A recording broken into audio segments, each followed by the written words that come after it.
Jowa-goals kayo Ay, ano tawag dito? Pamper din yung mag-jowa. So, by the way, anong gusto mo ngayon? Okay, ano ba lang ang babagay sa akin? Kulayan ko to itim. Tarot. Sige. Mga ash, gusto mo? Ano ba yung mga color mo dati? Ayun, nag-ash gray ako nito last lang. Tapos yung parang golden, yung una ko golden, parang gold siya. Tapos itong year na to, ganun ulit ako, pakauna. Wala ka naman gustong i-achieve na parang peg, gano'n. Ayun, yung Balik na natin yung mga ganong shades. Pero darker shades, gusto mo para matagal yung lifting niya. kayo, kung anong mas maganda. Sige ko. Yung mas So, bagay ito yung sa last akin. bleach mo. I think Oo. mga 2 months, 3 months ago. Oo, yan. Okay. Sige, go. Siguro mga dark ash na lang tayo, dark ash gray. No? Yan na lang. Sige, go.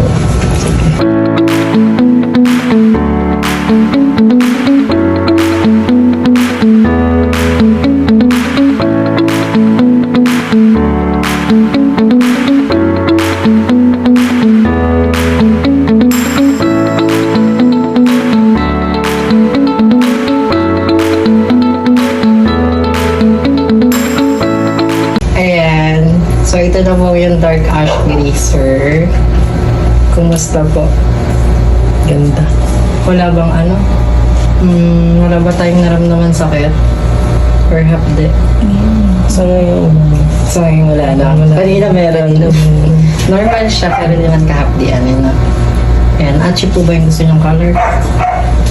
ganda. Pwede mo siya wakan ito. Malambot siya. Kanina taste ba?